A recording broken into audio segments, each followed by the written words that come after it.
ಮಾಧ್ಯಮದವರನ್ನು ಹೊರಗಿಟ್ಟು ಹಾಸನಾಂಬ ದರ್ಶನ ಮಾಡುವ ಹುನ್ನಾರವನ್ನು ಜಿಲ್ಲಾಡಳಿತ ಮಾಡುತ್ತಿದೆ ಎಂದು ಆರೋಪಿಸಿ ಪತ್ರಕರ್ತರು ಮೌನ ಪ್ರತಿಭಟಿಸಿದ ಘಟನೆ ಹಾಸನದಲ್ಲಿ ನಡೆದಿದೆ. ಅಕ್ಟೋಬರ್ 9ರಿಂದ ಹಾಸನಾಂಬ ದೇವಾಲಯದ ಬಾಗಿಲು ತೆರೆಯಲಿದ್ದು, ಇದಕ್ಕೆ ಈಗಾಗಲೇ ಅಧಿಕೃತ ಮಾಧ್ಯಮಗಳು, ಜಿಲ್ಲೆ, ರಾಜ್ಯ ಮತ್ತು ರಾಷ್ಟ್ರೀಯ ವಾಹಿನಿಗಳು ಅಬ್ಬರದ ಪ್ರಚಾರ ಮಾಡುತ್ತಿದ್ದರೆ, ಜಿಲ್ಲಾಧಿಕಾರಿಗಳ ಕಚೇರಿಯಲ್ಲಿ ಸಾಮಾಜಿಕ ಮಾಧ್ಯಮಗಳನ್ನು ಮಾತ್ರ ಬರಮಾಡಿಕೊಂಡು ಸಭೆ ಮಾಡಿದ್ದಾರೆ. ಇದರಿಂದ ಬೇಸರ ವ್ಯಕ್ತಪಡಿಸಿದ ಪತ್ರಕರ್ತರು ಜಿಲ್ಲಾಧಿಕಾರಿಗಳ ಕಚೇರಿ ಆವರಣದ ಎದುರು ಮೌನ ಪ್ರತಿಭಟನೆ ನಡೆಸಿ ಜಿಲ್ಲಾಡಳಿತದ ವಿರುದ್ಧ ಆಕ್ರೋಶ ವ್ಯಕ್ತಪಡಿಸಿದರು. ಸ್ಥಳಕ್ಕೆ ಆಗಮಿಸಿದ ಉಪವಿಭಾಗಾಧಿಕಾರಿಗಳನ್ನ ತರಾಟೆಗೆ ತೆಗೆದುಕೊಂಡ ಪತ್ರಕರ್ತರು ದಶಕಗಳಿಂದ ಯಾವುದೇ ಫಲಾಪೇಕ್ಷೆಯಲ್ಲದೆ ಹಾಸನಾಂಬದೇವಿಯ ಸೇವೆ ಮಾಡುತ್ತಿದ್ದು, ಇಂದು ದೇವಾಲಯ ವಿಶ್ವವಿಖ್ಯಾತಿ ಪಡೆದಿದೆ. ಈಗ ನಮ್ಮನ್ನು ಕಡೆಗಣಿಸಿ ಸಾಮಾಜಿಕ ಮಾಧ್ಯಮಗಳನ್ನು ಬರಮಾಡಿಕೊಂಡು ನಮಗೆ ಅಪಮಾನ ಮಾಡುತ್ತಿರುವುದು ಎಷ್ಟು ಸರಿ ಎಂದು ಎಸಿ ಮಾರುತಿಯನ್ನು ತರಾಟೆಗೆ ತೆಗೆದುಕೊಂಡರು.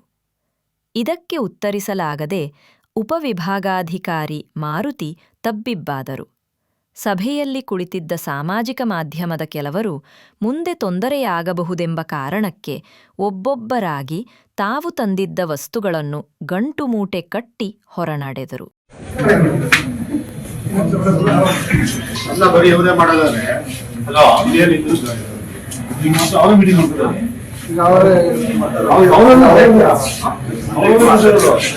ಅಲ್ಲ ಸರ್, ಡಿಸಿ ಆಫೀಸ್ ಕೂತ್ಕೊಂಡು ಮೀಟಿಂಗ್ ಮಾಡಕ್ ಅವಕಾಶ ಕೊಟ್ಟಾರಂದ್ರೆ ಅವರೇ ಬಂದ್ಬಿಟ್ಟು ಅವತ್ತು ಮೀಟಿಂಗ್ ಅಲ್ಲಿ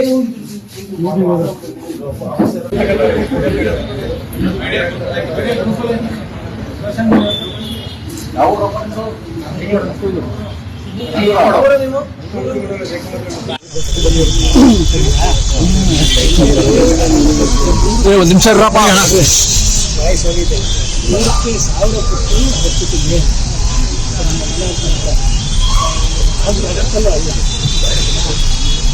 ಅಲ್ಯಾಕ್ ಮೀಟಿಂಗ್ ಆಗಿದೆ.